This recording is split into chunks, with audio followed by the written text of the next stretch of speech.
Movie के start में हम एक आदमी को देखते हैं जो कि एक रियल एस्टेट में काम करता है और घर बेचता है। इस आदमी का नाम पॉल है। ये अपना काम अच्छे से नहीं करता। घर में मौजूद बहुत सारे फॉल्स वो छुपा देता है, मगर उसके कस्टमर फिर भी उससे बहुत ज्यादा खुश हैं। तभी इनके पास कॉल आती है कि पॉल की वाइफ की अंकल की डेथ हो गई है। पॉल की वाइफ अपने अंकल से बहुत प्यार करती थी। उनकी डेथ की वजह से वो बहुत ज्यादा दुखी हो जाती है। नेक्स्ट सीन में उसके अंकल की इनहेरिटेंस डिस्कस करने के लिए पॉल उनके ऑफिस में आया हुआ है। वहाँ पर अंकल जॉन के फ्रेंड भी मौजूद थे। अब यहाँ पर पॉल तो शॉक्ड हो जाता है क्योंकि उसको इनहेरिटेंस में पैसे नहीं बस एक प्लान दिया जाता है। अब पॉल जब उस प्लान को अपने घर लेकर आता है तो उसे बहुत ज्यादा गुस्सा आ रहा था। उसका तो ये दिल करता है कि वो प्लान को घर में भी एंटर ना करे। हम पॉल उसकी वाइफ को देखते हैं जो बहुत ज्यादा परेशान है क्योंकि उन्होंने तो ये एक्सपेक्ट किया था कि इनके अंकल विरासत में इनके लिए बहुत ज्यादा पैसे और प्रॉपर्टी छोड़कर जाएंगे, मगर इन्हें क्या मिला? इन्हें तो सिर्फ एक प्लांट मिला। अगले दिन ये अपने बेटे को भी डांट रहा होता है कि वो अपने फ्रेंड को फूड क्यों खिलाता है। पॉल की एक बेटी भी है जो अपने फादर के इस रवैये की वजह से बहुत ज्यादा फेड अप हो चुकी है। इसके बाद पॉल को हम उसके घर पर देखते हैं जो कुछ टाइम निकालने के बाद उस पौधे को पानी दे देता है, मगर जैसे ही ये उस पौधे को पानी देता है तो उसे पता चलता है कि ये पौधा तो मनी हार्वेस्ट करता है। अब ये खड़े खड़े उस पौधे से $100 ले लेता है। तभी उसकी फैमिली भी यहाँ पर आ जाती है, मगर ये इस मैजिक के बारे में अपनी फैमिली को नहीं बताता और ऐसे प्रिटेंड करता है जैसे सब कुछ नॉर्मल है। अब पॉल जब वापस घर आता है तो उसकी वाइफ इसको बताती है कि इसने भी पौधे को पानी दिया था। अब ये डर जाता है इस बात से कि शायद इसकी वाइफ को भी पता चल गया है कि वो पौधा तो पैसे देता है, मगर इसकी वाइफ कहती है मैंने पानी तो दिया था लेकिन कुछ खास नहीं हुआ, पौधा अभी तक बड़ा नहीं है। ये सुनकर पॉल की टेंशन रिलीज हो जाती है कि शुक्र है इसकी वाइफ को इस मैजिक के बारे में नहीं पता चला और खुद हंसी खुशी जाकर उस पौधे को पानी देने लग जाता है। यह प्लांट दिन ब दिन ऐसे ही बहुत ज्यादा पैसे देने लगता है और पॉल अमीर होता जा रहा था। अब अगले दिन एक आदमी चर्च के लिए फंड्स मांगने आता है। पॉल उसको कुछ पैसे दे देता है। अब ये बहुत ज्यादा सखी हो गया था। इसकी फैमिली ये सब कुछ देखकर बहुत ज्यादा हैरान हो गई थी और अब पॉल अपनी अपीयरेंस भी चेंज कर लेता है और अच्छे अच्छे कपड़े पहनने लगता है। ये सारे थैंक्स उसी प्लांट के लिए है जो ज्यादा से ज्यादा मनी हार्वेस्ट कर रहा है, मगर पॉल अभी भी ये सीक्रेट अपनी फैमिली के साथ शेयर करना नहीं चाहता। अब ये पहली मर्तबा अपने बच्चों को बहुत ज्यादा पॉकेट मनी देता है। इसके बच्चे ये देखकर बहुत ज्यादा हैरान हो जाते हैं। अब उसके बच्चे ये चाहते थे कि उनके फादर सारी जिंदगी ऐसा ही बिहेव करें। अब पॉल दिन ब दिन फजूल खर्ची करने लगा था। वो अपने लॉन के लिए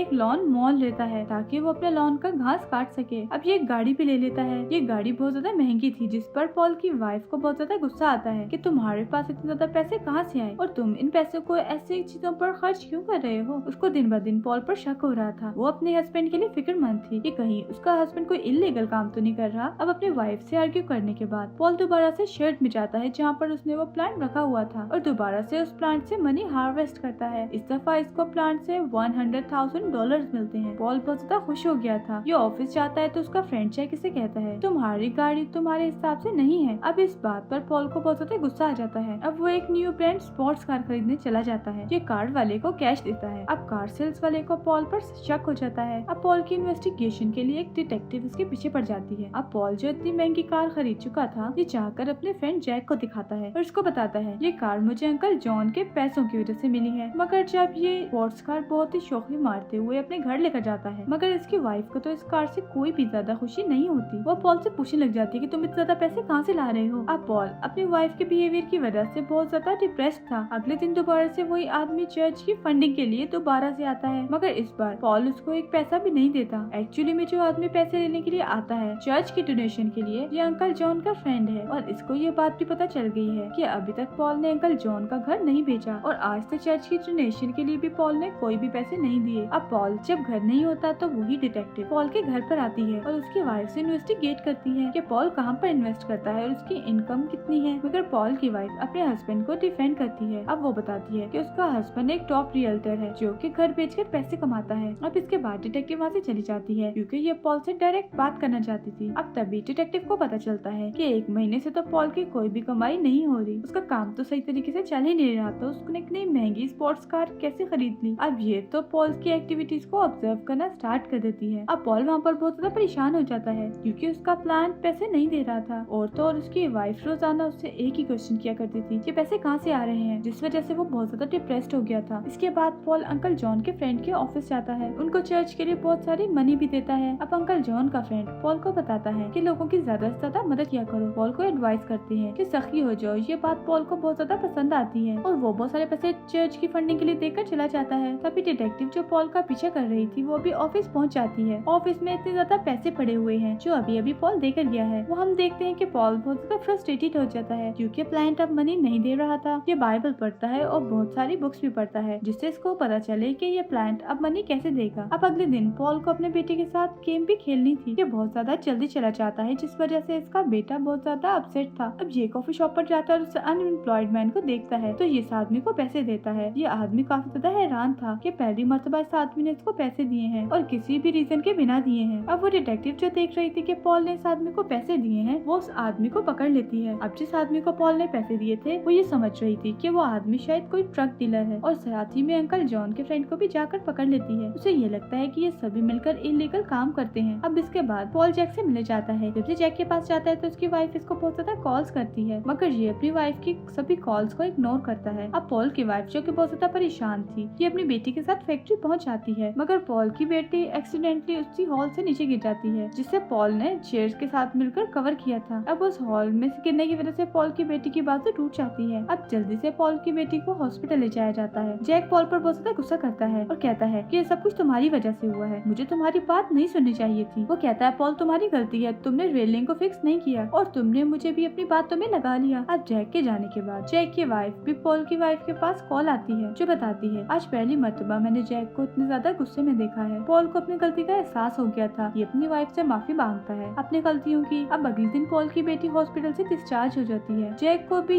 ये न्यूज सुनकर बहुत ज्यादा खुशी होती है। ये सब लोग मिलकर घर वापस आ जाती हैं मगर पॉल का बेटा अभी भी उससे नाराज था। पॉल अपने बेटे से माफी मांगता है और आखिरकार इसका बेटा इसको माफ कर देता है। ये अब सभी मिलकर अपनी हैप्पी लाइफ शुरू करना चाहते हैं मगर तभी अगले दिन वही डिटेक्टिव आकर ऑफिसर के साथ पॉल को अरेस्ट कर लेती है। उसको अभी तक ऐसा लग रहा था कि पॉल किसी इलीगल एक्टिविटी में इन्वॉल्व है। जेल में पॉल अंकल जॉन के फ्रेंड को भी मिलता है और साथ ही में उस आदमी से भी मिलता है जिसको इसने पैसे दिए थे। एक्चुअली में डिटेक्टिव ने इन सबको अरेस्ट कर लिया था। उसको ऐसा लग रहा था कि शायद ये सब मिले हुए हैं। यहाँ पर पॉल को पता चलता है कि अंकल जॉन के फ्रेंड को भी इसी प्लांट के बारे में पता था और यही वो आदमी थे जिन्होंने अंकल जॉन को ये प्लांट दिया था। अंकल जॉन के फ्रेंड पॉल को बताते हैं कि आपके अंकल भी पहले आप ही की जैसे थे, वो ना खुश रहते थे, उनको उनके प्लांट से तो पैसे मिलते थे लेकिन इसके बावजूद भी वो अनहैप्पी रहते थे और आखिरकार उन्होंने इसके बाद डिसाइड किया कि वो अपनी मनी लोगों की हेल्प में लगाएंगे। उन्होंने चैरिटी में डोनेट करना स्टार्ट कर दिया और इस तरह से उनकी लाइफ बेटर से बेटर होती गई। यहाँ पर पॉल को ये भी पता चलता है कि अंकल जॉन जो कि किड्स कैंप चला रहे थे वो एक्चुअली में पॉल की वाइफ के पेरेंट्स चलाया करते थे। अब इसके बाद इन लोगों को रिहा कर दिया जाता है जैक की बात पर क्योंकि जैक कहता है कि सारे पैसे इनको फैक्ट्री सेल करने से मिले हैं। वो बताता है कि मैंने पॉल को कमीशन दिया था फैक्ट्री को सेल करने पर और इस तरह से पॉल आजाद हो जाता है। पॉल अब किड्स कैंप की एक्टिविटी में इन्वॉल्व होने का डिसाइड करता है और अपनी brand new sports car kids camp के लिए डोनेट कर देता है। सब लोग बहुत ज्यादा खुश हो जाते हैं, स्पेशली जैक और ग्रेस। उन्हें पॉल पर फख्र था। मूवी के लास्ट सीन में दिखाया जाता है पॉल अपनी फैमिली के साथ वेकेशंस पर जा रहा है जबकि उसका वो प्लान अंकल जॉन के फ्रेंड ने वापस ले लिया था और अब वो उन्हीं के पास रहेगा और इसी के साथ ये मूवी एंड हो जाती है।